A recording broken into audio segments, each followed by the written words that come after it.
Good day, everybody. Welcome to Dental Voice Season 2. My name is Rolando Mia, and this is Zyris.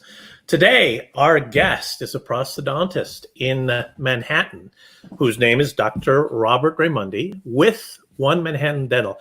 Really excited to have him on because when you look at it, New York is a place where all sorts of crazy things are happening. When you look at this season of Dental Voice, the purpose of this season is to understand from clinicians, just like you all, what's going on, get your perspectives, and then also advice. So good afternoon, Dr. Rob. How the heck are you? Great to see you. Doing well. Yeah. How are you doing? I'm well, thank you. I appreciate you taking the time to kind of come here and spend time with us. Really interested to hear what you have to say. My first question for you, and this has to do with all the crazy stuff that's going on. Now that we've come back, now that we're kind of past through quarantine and all the crazy stuff's going on, what is real or what's happening that you thought would be happening and what's not? I guess I'll start with what's not happening because that's almost more interesting to me. We're much busier than I thought we would be now. I guess we have the luxury of being in New York, right? And it's funny to say that because you think where we were in April was a scary place to be. We were the hot zone, and we're quite the opposite now. We kind of lived through the scare. People have responded quite aggressively in a good way here, and our numbers are really good, right? We're testing somewhere between 60 to 80,000 people a day in New York State. Our numbers are kind of around 1%. And so all of a sudden, the numbers going up in other places of the country, which we hate to see, makes people feel safer to be here, right? Our hygiene schedule is busy. Our patients are coming in.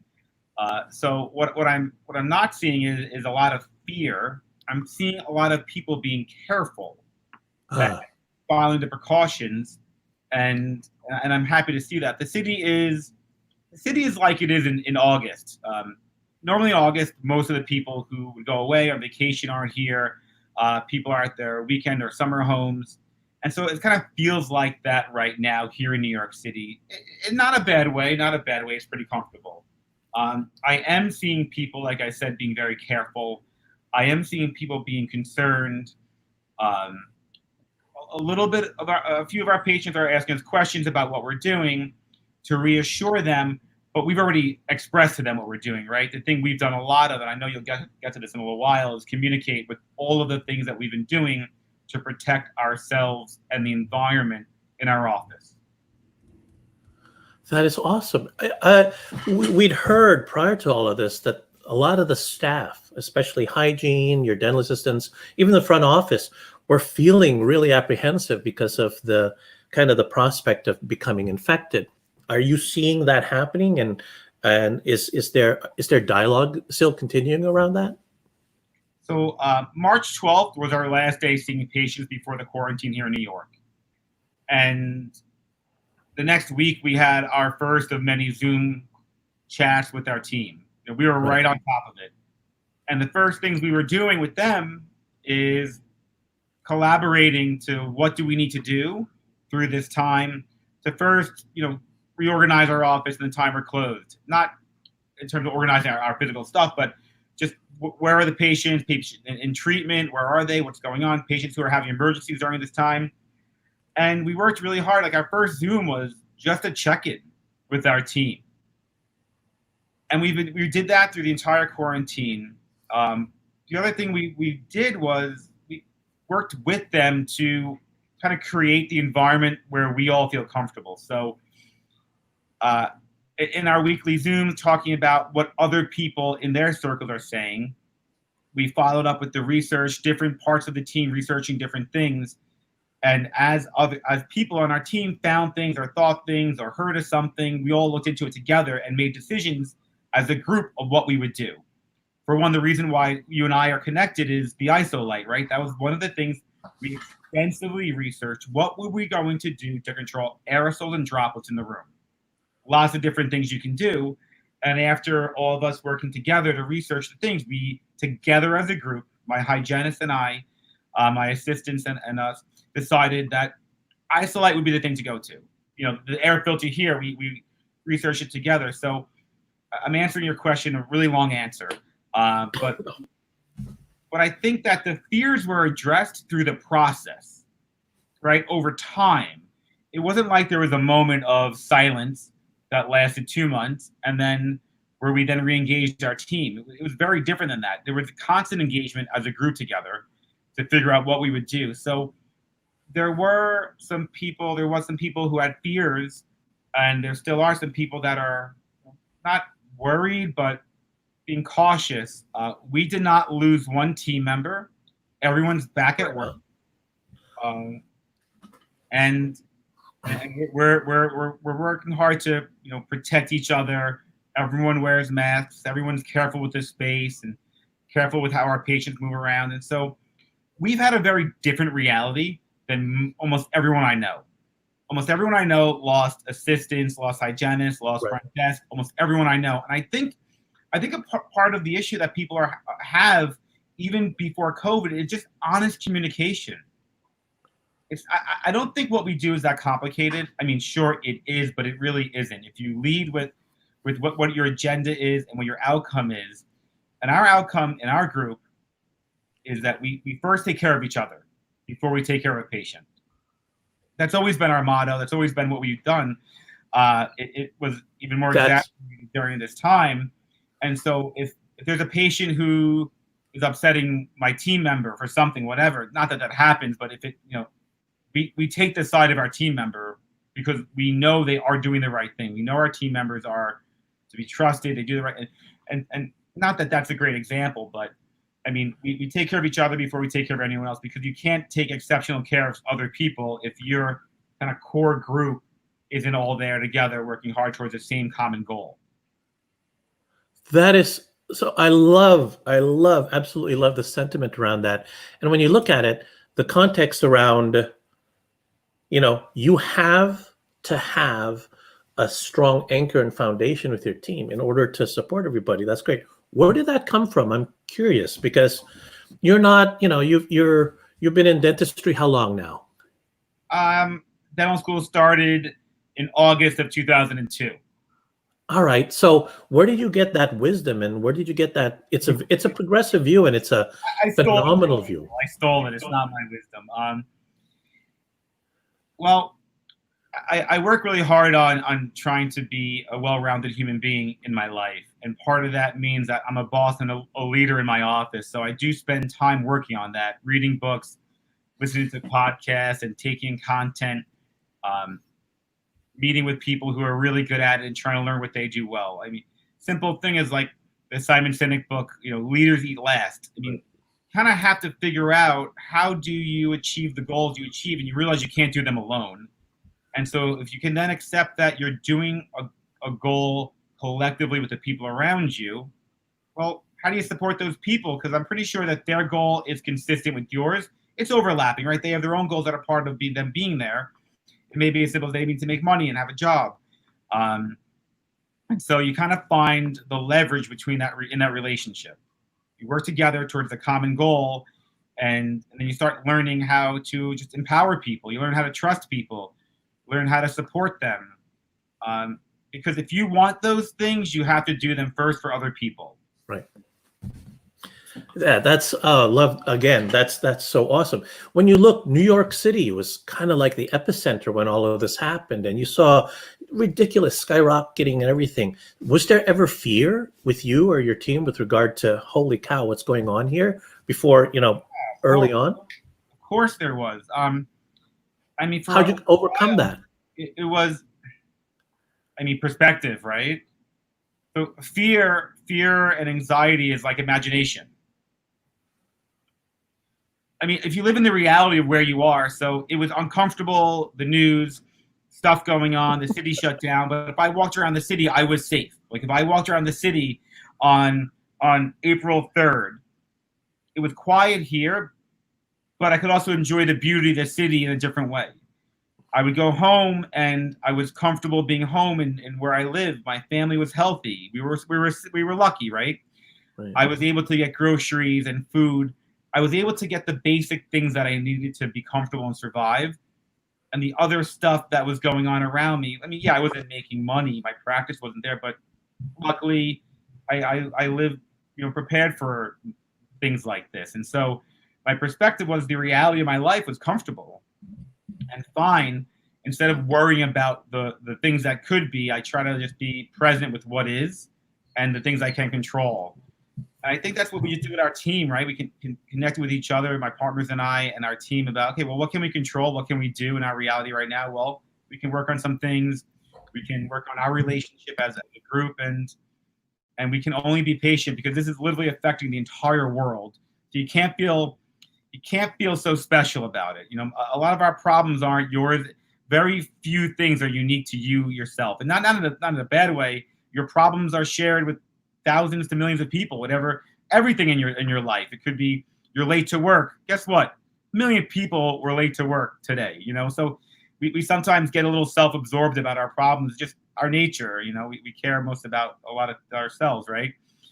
Just the perspective of things and what was going on with people around us kept us all grounded during what was a little funky time.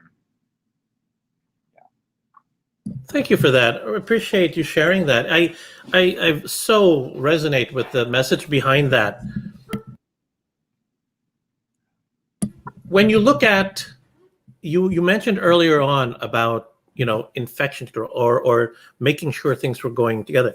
How big an issue were aerosols back then compared to now? And what's your mindset around them? And what has changed basically or evolved as you start separating what the speculation is from other people and what you're discovering is real? Oof. Real. Tough question.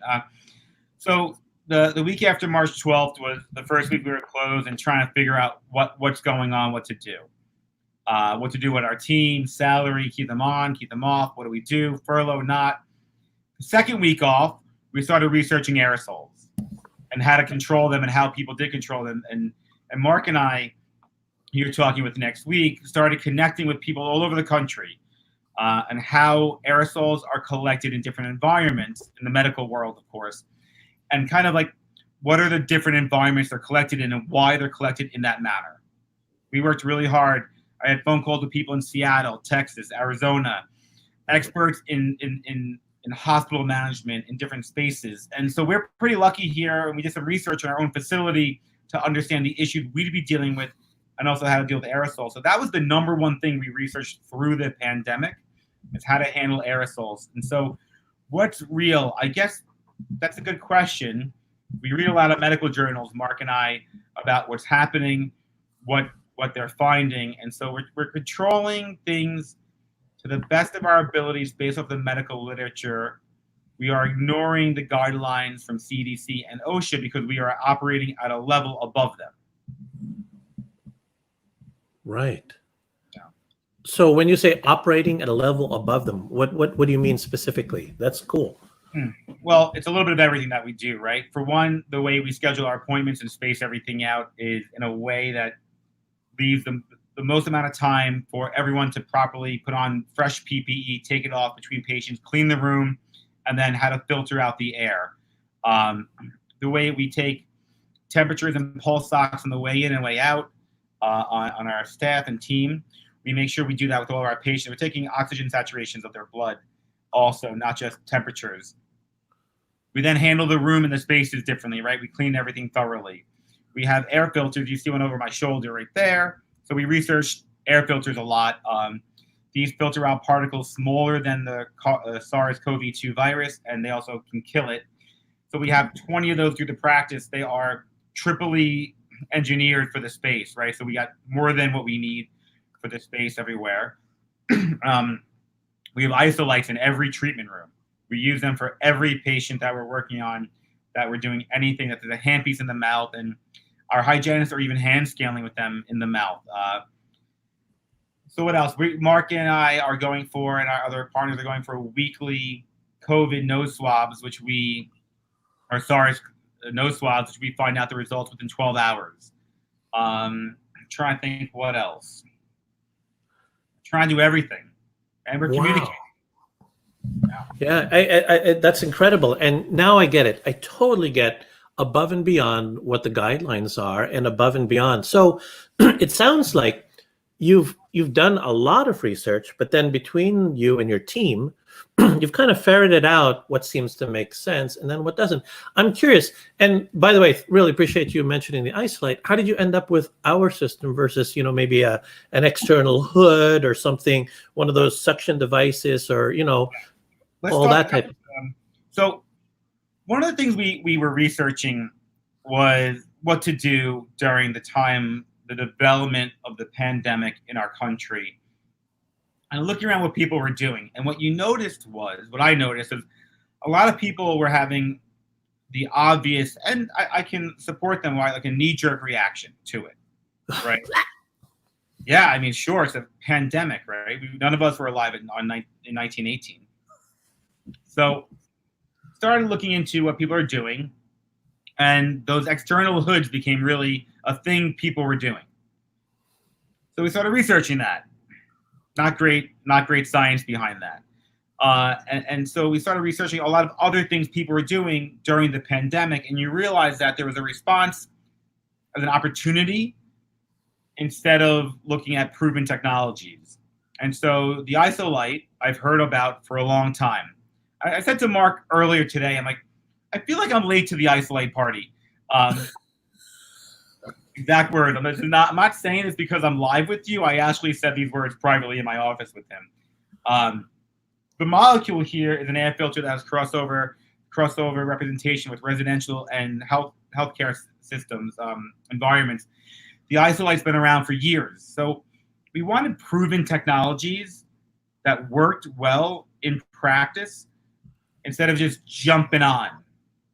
Let me buy this, let me buy that. There are people that are fogging their offices with there's not good science behind that. There's no science behind that. If I fog this room and it touches this, but not under here, it's not clean. Things like that. So we really looked at proven technologies, and I could say that everything we've added into our practice, we're delighted with, and our patients feel really safe. Awesome. Thank you for that. I appreciate it's interesting. It sounds like your patients are, you mentioned it earlier, they're not as concerned, or they don't have at least the ones coming in now are not having the apprehension. Is that correct? Well, I'm sure that there's a huge group of people who are not coming in now that are, right? My sample size is a little jaded. Like saying everyone at McDonald's loves hamburgers. Well, yeah. Right. So, I mean, I think that what I hear daily is that our patients feel really comfortable with everything that we've done. Right? They feel really comfortable. We worked really hard to communicate and to be transparent, not to persuade them to come in, but to be clear what we're doing. And if they feel safe, then they should come in, right? If they need something. So I think that our patients are worried. Our patients do not go around places without thinking about it. But I think that because of the things we've done, they feel comfortable. Yeah, I can totally see it. Plus, you're constantly communicating and showing. I love the fact that you're showing what we've done. Look at this, look at this, look at this, look at this. It's just to be honest, right, Rolando? It's just to be honest with people. I mean, it's not, I don't want someone to come in and get a veneer or a set of veneers that they're not really interested in, or I'm not going to meet their expectations. I don't want a patient to come in right now and have an environment where they don't feel safe and not meet their expectations. I don't want my team's expectations of what their job and the environment of this office is going to be. I want it to be honest, and if they feel comfortable, then they'll show up to work every day. If the patient feels comfortable, they'll get that treatment. It's the agenda is not the other way around, right? And I think that's the mistake that a lot of people make in everything that they do, especially in dentistry. I think doctors are trying to get patients in, trying to get that treatment sold. Right. Case acceptance rate. What's your case acceptance rate? I think that's all bullshit. I really do. That's very progressive view. Excuse me. The whole Simon Sinek context, which is about make it about them, not you. And I love that. From a practice perspective, you mentioned, and one of the things that I love, I've had an opportunity to see you use a lot of different products, and when you speak to them, you speak to them from a use case, not from what the vendors are telling you to do. So I think that's pretty cool. So you have a partner in this. How long you guys been partners? Well, I was practicing by myself up until November. I moved into this space in November. Then we shut down. So we were working on New York City, as you might imagine. Real estate's a little difficult. And so the past 3 years, we've been looking at spaces and looking to build an office out. So we were in a boom. It would be a little easier doing it now. But it was just difficult to find a space. So Mark and I have been partners for a couple of years on this journey. I finally moved in with him in November. Oh, that's so cool. And because, see, a lot of time I've seen the two of you together, and specifically for Dental Voice, I wanted to have you apart because there's a wonderful personality, there's a wonderful perspective that each of you have. What would you say is really different between the two of you? There's a lot of differences, and that's why it really works well. I'm the kind of guy that jumps into the pool. I just jump in. And I'll just, no matter what's going on, I'll just jump in. And Mark might walk in slowly. And so between the two philosophies, there's a middle ground that works really well, right? I'm pushing him, he's pulling me back. We find the right pace. He's a real stickler with the numbers. I'm floating in the air somewhere, thinking about something else we could do, and like. So it's a really good balance. We work really hard at our relationship. We have a business coach that we share. We have monthly calls with her. The three of us work on issues that we have together. And it's so funny. We'll put our office manager in the middle of us sometimes, and when we're going through an issue, she'll just go like, "Ping, ping pong."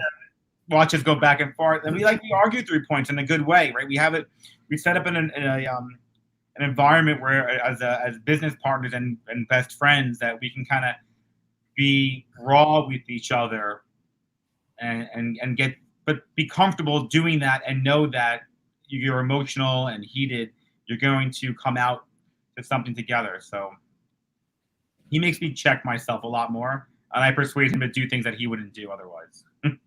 See, that's perfect. I was expecting you to say something like yin and yang. I mean, that would have been kind of no. Okay, no. That yeah, we're yin and he's the yin to my yin. He completes me, but more realistic. Oh boy, I can't wait to ask him this when we get on. I'll be curious. He's like, "What? No." I hope he doesn't see this, and I want to see what his answer is. So it's interesting. There are a lot of dental practices that are struggling out there right now, and they've been hit hard. They have staff members or team members who are not coming back. Yeah, what advice would you give to those who are sitting there and they're kind of in a situation where, holy cow, am I going to make this? What would you tell those clinicians, those teams? What's the message you'd like to get across to those folks? I guess kind of have to look at what you've been doing that before this that led you to be in this situation. You have to look at you. You have to look at you as an owner, as a leader. And I'm going to be like a little hard on those people because I got to look at what you were doing wrong. The only way you grow, the only way you can get past something is to see what wasn't working so well and to not repeat those mistakes continuously, right? Those of us that are more successful than others make the same mistakes as everybody else. We just make them less often and learn from them and try not to repeat them. So I think those business owners that are struggling is just like, this is the best time to struggle. Struggle means you're growing if you really dig in and figure out what you could be doing differently for success, whatever you define success to be. Work hard to surround yourself with the right people that'll help support your goal. I don't know. Is that a good answer? That's a good answer. No, it's your answer, which is perfect. Now, let me ask, how big of an impact or influence has this pandemic and COVID? Because a lot of, I'm hearing, or you hear that people point to COVID or the pandemic as the reason that they're struggling. I'm not getting guidance, so I don't know what to do. I'm apprehensive about how big an issue, or do you believe is that an influence, or is that just another thing that you're going to have to deal with? I mean, I think it just exaggerates everything right now, right? So I think that if before COVID occurred, you were a nervous person, you're going to be more nervous. If you're tough at if you have a bad time making decisions right now, you'll be even worse at it. Right. So I think that, we've always been researchers on what we're doing from a dental standpoint. So we just shifted our focus to figuring out what to do in the environment, right? So I think those people are struggling. I think I encourage them to really look at what they're doing, what they can improve on, and just focus on what they're trying to do in the world. I mean, it has to be beneficial to the world, right? It can't just be, I want to make money. That's garbage. So I think that's just what we've done, is just try to do what we do normally, and also try to deal with what we were not doing well as an opportunity right now with the pandemic occurring. Maybe you have a little more time to maybe use that time to improve yourself, right? There's like a saying, I forget what it is. Like there's two zones. There's like practice zone and execution zone. I forget what exactly it is. Like you're either working on it or you're executing it. And so maybe now in the zone you're in is more of the practice mode, or the learning zone. So maybe you just really get that ready for when this is all over. That's cool. Again, there's a wisdom there, which is pretty cool, and it's a lot deeper than I expected, and I appreciate you sharing that with us. Pretty cool. So you mentioned earlier that you've got I guess there's a bias with regard to the patients, because the patients coming in are the ones who are like, yeah, what message would you like to give the patients who aren't, or who are apprehensive, who may see this, and what's the kind of thing you want to let them know about, kind of where we are, and also dentistry overall? I think the thing I've been trying to do with a lot of my communications to patients, not just mine, if I'm doing a live or something on social media, is to really encourage patients to be their own advocate. And they need to ask the places they go what they're doing in preparation of this. I mean, it's to build your confidence, to know you're going to the right place. Like, I said it on a few of my lives. Like the joke is, Anthony Bourdain would say, if you walked into a bathroom of a restaurant and it was really dirty, you probably shouldn't eat their food. And I think that same rule applies to everything. Call your dental office and ask them what they're doing. You are your best advocate, and no one cares more about you than you do. You can't expect them to. So I want patients to be encouraged to find out what the people around them or the offices they go to are doing. And if it sounds like they're doing the right things, I encourage them to get the care they need. And if they're not doing the right things, ask your friends, ask your family, ask people around you what their offices are doing. One of the weirdest things that have happened, Rolando, we're in week 7 right now. We've got a flood of new patients, and that wasn't our intention in anything that we did, of course. I mean, we've got a flood of patients leaving the practices they were going to because they didn't communicate enough with them. They don't know what they're doing, or they're not doing enough. And our patients have forwarded our emails to them, and they've come because of that. It's wild. It's wild. That's awesome. It's nice. I feel badly though for these practices that aren't doing. I mean, maybe they're doing it, but they're just not communicating it. So I think that patients also can communicate that with the places they go, and hold them accountable in a good way, supportive, right? A couple of weeks ago, I got a haircut, and one of the people working there was walking around without a mask on, and I like these people very much. They're good, and I pulled the person aside at the end. I was like, "Listen, you're just not doing the right thing for yourself." And I talked to the person, and you're trying to help people know that as a business, if you're not doing what you could be, it's really going to affect you negatively. So I think that if patients aren't feeling comfortable what their offices are doing, they should communicate that with them. Give them the opportunity to let you know what they're doing or to do the right thing. That is awesome. So basically, own who you are. You have a choice. Mhm. Ask, and Yeah. don't be afraid to ask. That's it, right? That is awesome. What would you, if you were to kind of, in looking at everything here? First of all, I love the sentiment. I love the message that you give out. There's a real caring, which comes across very strongly, and you got a wonderfully progressive view. You and your partners and your team. What kind of closing comments would you want to give to our viewers? Now, our viewers are other clinicians, dental assistants, hygienists, patients. Your mom might even be watching this thing. So, Yeah. hi, Mom. What closing things? Yeah, I really am impressed with the Isolite. You're not paying me to be here. I don't get a discount on your products. I really, honestly mean, I really love. I did a gold onlay. I prepared a gold onlay on number 16 today. I don't do a whole lot of gold anymore, but it was the right thing, and I prepared in like 20 minutes. The whole start, it was crazy. But that's because of the Isolite. And the patient was like, "Wow, it was pretty cool." So I do really, really love the product. I guess I would just encourage people, though, to work together with the people around you. And if you can't do that, you might want to think about who you're surrounding yourself with. Because I think this time right now, we can really still connect with people and build relationships and collaborate for the common goals that we have to be prosperous. I mean, support the people around you. Lead with support. Help the people around you. And I think about what you're doing in the world and how can you positively affect the world every day to be a little bit better because your existence. Everyone's worth it. Everyone has something to give to the world if they allow themselves to do it. Put the other things first, and in the end, you will prosper because you help the people around you to be better. That's what it's about, man. It's everything. It's all That is awesome. That's all you're left with when you go to sleep at night.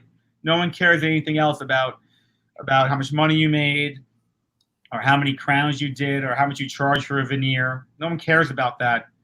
Care about how you affected them, and if you had a positive effect on them, if you helped them do something, you made them better. It's all we're here for. Awesome. Thank you. Wow. That is so cool. If our viewers or if people who are watching this video want to get in contact with you or want to ask you a question, what would be the best way for them to contact you? Here's my plug now. Yeah, find me on Instagram. I got to be a little self-serving, right? Dr. Raimondi on Instagram. And if you check me out, let me know if you like my stuff. I'm trying to create some really good content. If anything I can do better, I'm really open to criticism. I appreciate it. Or if I'm doing something that you like, let me know. I appreciate some encouragement too.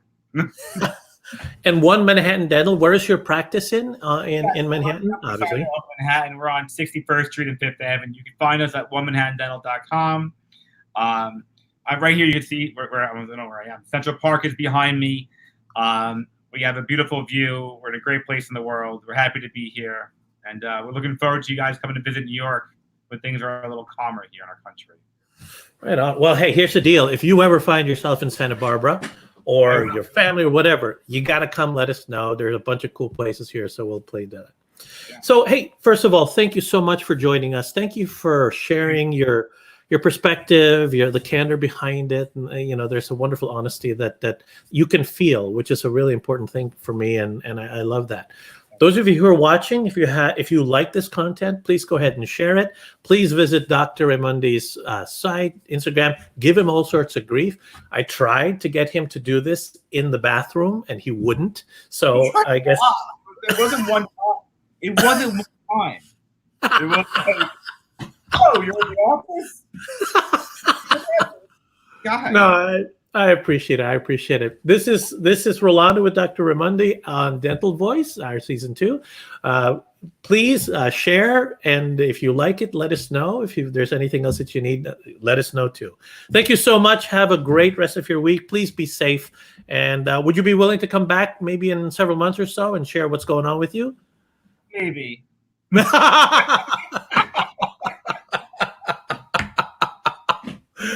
Oh. Mark to say I'm the yin to his yang. There you go. That's what I gotta get. There you go. You do that, I'll be back. If not, I'm not sure. All right, that's it. Game on. So, thank you so much. I appreciate it. Have a great week. We wish you all well. Take care. Bye.